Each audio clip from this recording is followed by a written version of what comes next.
छत पर से गिरा दिया। ऐसा क्यों कि आप तो बचा सकते थे, आप तो बच्चे को बुद्धि दे सकते थे। मेरी बुद्धि भ्रमित हो गई थी, मैंने बच्चे का ख्याल नहीं रखा। बहुत कुछ बोले जा रही थी। इसी स्पीड में दौड़ी कि तुरंत पहुंच गए अस्पताल। जाकर के डॉक्टर साहब के बारे में पता किया।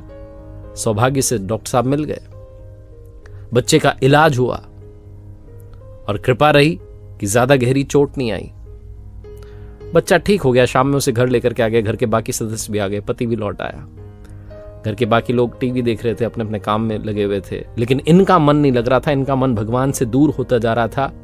मां की जो ममता थी वो भगवान को चुनौती दे रही थी कि आपने ये क्या कर दिया, मेरे बच्चे को गिरा दिया। मैंने इतनी भक्ति की, पूजा पाठ की, अब मैं आपका नाम नहीं लूंगी। बहुत कुछ सोच रही थी। और जब ये भगवान को चुनौती दे रही थी तब इनके ही मन में इनको इनके प्रश्नों के जवाब मिलने लगे कि वो जहां आंगन में बच्चा गिरा था, जिस जगह पर गिरा था, वहां तो एक बड़ा पाइप लगा हुआ था जिसे मिस्त्री ने कल ही आकर के तो हटाया। अगर वो मिस्त्री नहीं आता, वो पाइप नहीं हटता, बच्चा उस पर गिर जाता तो ना जाने क्या हो जाता। शायद बच्चा चला जाता, बचता भी नहीं। फिर मन में जवाब मिला दूसरे सवाल का कि तुम्हारे पेट का तो ऑपरेशन हुआ, अपेंडिक्स का, टांके लगे हुए हैं पेट में, अभी तो टांके भी हरे हैं, लेकिन तुम तो दौड़ती चली गई 1 किलोमीटर दूर तक। अपने बच्चे को, 25 किलो के बच्चे को दौड़ा करके लेके चली गई। तुमसे एक कपड़े की बाल्टी नहीं पहुंच पाती छत तक, लेकिन तुम 25 किलो के बच्चे को उठा करके गोद में दौड़ करके अस्पताल पहुंच गई। ये किसकी कृपा है?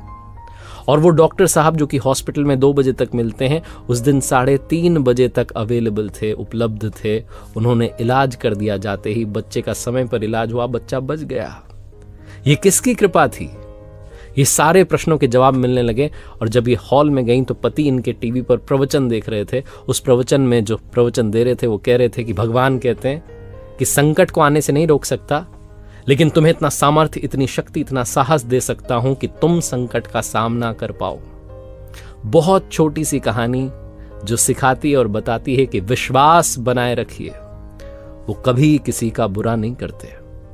क्योंकि जैसा मैंने कहा कि अगर आप विश्वास बनाए रखेंगे तो याद रखिए कि वो ब्रह्मांड का सबसे बड़ा लेखक है जिसने हमारे लिए लिखा है। ऊपर वाले के आशीर्वाद के साथ, अपनी मेहनत के साथ, अपनों के प्यार के साथ कर दिखाओ कुछ ऐसा कि दुनिया करना चाहे आपके जैसा। देखते रहिए हर सोमवार सुबह 9:30 बजे एक नई कहानी और हर शुक्रवार सुबह 9:30 बजे लर्निंग सीरीज का एक नया वीडियो।